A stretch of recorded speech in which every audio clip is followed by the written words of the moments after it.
একটা প্রশ্ন, এই যে বাংলাদেশ ক্রিকেট টিম এরা ক্রিকেট খেলতেছে, এতদিন থেকে খেলতেছে, কোনো নতুন টিম না কিন্তু পুরনো একটা টিম অনেক আগে থেকে ক্রিকেট খেলতেছে। সেই কবে টেস্ট ক্রিকেট খেলার স্ট্যাটাসটা পেয়েছিল, কিন্তু আজ পর্যন্ত এই বাংলাদেশ ক্রিকেটের এমন কোনো অ্যাচিভমেন্ট নাই যেটা নিয়ে আপনি প্রাউড ফিল করতে পারেন। কথাটা ঠিক না বেঠিক সেটা আপনি বিবেচনা করুন। কথা হলো, আপনি কেন বিবেচনা করবেন? কারণ এই আপনাকে পুঁজি করে এই বাংলাদেশ ক্রিকেটের হিউমিলিয়েটিং জার্নি সেই শুরু থেকে এখন পর্যন্ত চলেই আসতেছে, চলছে।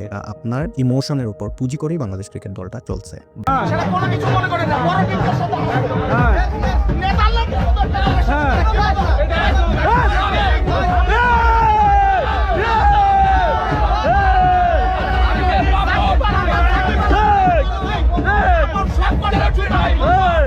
আমি আমার নিজের গানে একটা থাপ্পড়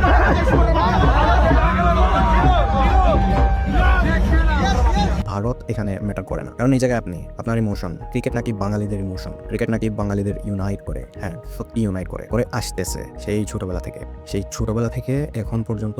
বাংলাদেশের যে কয়টা ইম্পর্টেন্ট ম্যাচ আমরা দেখছি সবগুলোতে মানে সমানভাবে সবার হার্টবিটের লেভেলটা অনেক উপরে চলে গেছে, অনেকভাবে বাড়ছে। তো সবার হার্টবিট একসাথে বাড়ছে। কারো হয়তো বা এই ম্যাচগুলো দেখার কারণে হার্ট অ্যাটাকও হয়েছে, মাইনার হার্ট অ্যাটাক হইলে বোঝা যায় না, সম্ভবত হতেও পারে। কথা ঠিক, ক্রিকেট আমাদেরকে ইউনাইট করে, মানলাম। কিন্তু ভাই, প্রশ্ন হচ্ছে, এই যে বাংলাদেশ ক্রিকেট খেলতেছে, এতদিন থেকে খেলতেছে, আপনি ব্যক্তিগতভাবে এই ক্রিকেট খেলার কারণে, বাংলাদেশ ক্রিকেট টিমের ক্রিকেট খেলার কারণে ব্যক্তিগতভাবে কিভাবে লাভবান হয়েছেন আজ পর্যন্ত? 1 মিনিট চিন্তা করে একটু দেখার চেষ্টা করেন যে আপনি পেয়েছেন নাকি। বলতে পারেন কিছু পাওয়ার নাই, দেশের নাম লেখা জার্সি নিয়ে, দেশের পতাকার স্টাইলে জার্সি পরে ক্রিকেটাররা মাঠে নামে, ঘাম জড়ায়, এটাই তো অনেক। ওরা আর কি দিবে? না ভাই, এত সিম্পল না। এখানে আপনার এই যে আপনার দেশের জন্য, আপনার পতাকার জন্য আপনার যে সেন্টিমেন্ট, এটাকে ইউজ করে এরা এতদিন থেকে এই ক্রিকেটটাকে চাপায় দিয়েছে আমাদের উপর। এই হিউমিলিয়েটিং শ্যাম্বলিক ক্রিকেটটাকে আমাদের উপর চাপাই দিছে। অ্যাচিভমেন্ট বলতে কিছু নাই, আমাদের নাই, ওদের আছে, ওদের ঠিকই আছে। আর হ্যাঁ, যদি অন্য কোনো অ্যাপে আপনি ইনভেস্টমেন্ট করে থাকেন, তাহলে হয়তো আপনার লাভ লস কোনো এক সময় হয়েছে। তাও ওদের পক্ষে কি কোনো ধরনের ইনভেস্ট করে আমার মনে হয় না আপনার, আমি কাকে বলতেছি আপনি বুঝতেছেন ভালো করে, আপনার কোনো লাভ হয়েছে বলে আমি মনে করি না। তাহলে প্রশ্ন হচ্ছে এটা, যদি বাংলাদেশ ক্রিকেট টিম যদি আজকে থেকে ক্রিকেট খেলা বন্ধ করে দেয়, কোনদিন ক্রিকেট ওয়ার্ল্ড কাপ, এই ওয়ার্ল্ড কাপ বাদ দেন, এটা কথা রাখেন সাইডে, যদি আর কোনোদিন ক্রিকেটই না খেলে আপনার কি ক্ষতি বা লাভ হবে একটু চিন্তা করেন। মনে হয় না আপনার কোনো লাভ বা ক্ষতি আছে এটাতে। শুধুমাত্র এই একটা কথা বলে বারবার চাপাই দিবেন যে ইমোশন, বাঙালিদের ইমোশন একটা জায়গা ক্রিকেট। এই কথাগুলো বলে এতদিন থেকে ওরা ঠিকই কোটি কোটি টাকার অ্যাপার্টমেন্টে, কোটি কোটি টাকার বাড়িতে থাকতেছে। আপনি আর আমি শুধু হার্টবিট বাড়িতেছি, আপনার ব্লাড প্রেশার বাড়িতেছি, ঠিক আছে, আর কিছুই না। তো তামিম ইকবালে আবার ফিরে আসি। ও যেটা বলছে যে হ্যাঁ, ভারতকে ছাড়া, বিসিসিআই ছাড়া ক্রিকেটের কথা কল্পনা করা অসম্ভব। ওর এটা বলা উচিত ছিল যে দেখেন ভাই, আমি নিজে দুঃখিত, আমি কিছু বাংলাদেশের জন্য কিছু এনে দিতে পারি নাই। তবে এটা বলতে পারে যে এভাবেই যদি কারো কাছে নত হয়ে আমাদের একটা খেলা খেলতে হয়, তাহলে সেই খেলার আমার দরকার নাই, বাদ দেন। কি হবে যদি আমরা এই লোকাল গেমটা যদি আমরা না খেলি, কি এমন ক্ষতি হয়ে যাবে? তামিম ইকবালের এটা বলা উচিত ছিল। কিন্তু সে কি করছে? বাংলাদেশকে, পুরো দেশটাকে একটা দুর্বল জায়গায় নিয়ে দাঁড় করিয়ে দিচ্ছে যে না, ভারত ছাড়া হবে না কেন? এই দেশ, এদেশের জনগণ 1952 সালে মাদার টাং, মাতৃভাষার জন্য লড়ছে। এদেশের জনগণ 1971 সালে স্বাধীনতার জন্য, মানচিত্রের জন্য গুলি খায় মরছে।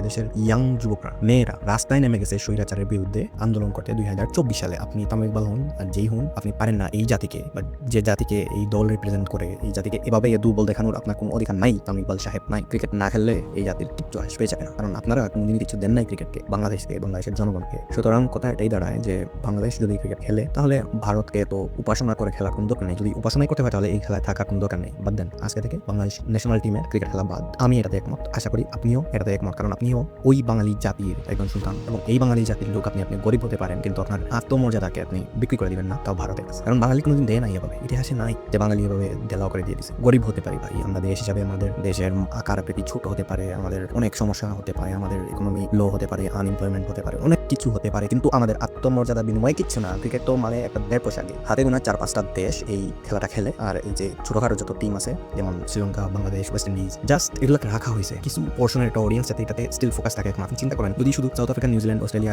ইন্ডিয়া, ইংল্যান্ড ক্রিকেট খেলে, সেটার আর ভ্যালু কত থাকবে? এই খেলাটা এতই একটা মানে বোরিং খেলা। বিশ্বের আর কোন জায়গায় জান, আপনি যে কোনো খেলার নাম নেন, সব খেলাকে মোটামুটি মানুষ কোনো না কোনোভাবে চিনে, প্লেয়ার 2-4টাকে চিনে। কিন্তু এই একটা 1.5 পোশার গেম, এই একটা 1.5 পোশার খেলাকে কোনো একটা জাতি চিনে না। যদি বাই চান্স চিনে, বিশ্বের পর্যায়ে আমি বলতেছি, বলবে যে oh man, it's so time consuming, অনেক সময় ব্যয় করতে হয় এটার জন্য, এটাই বলে সে সরে যাবে। এত টাইম নাই ভাই।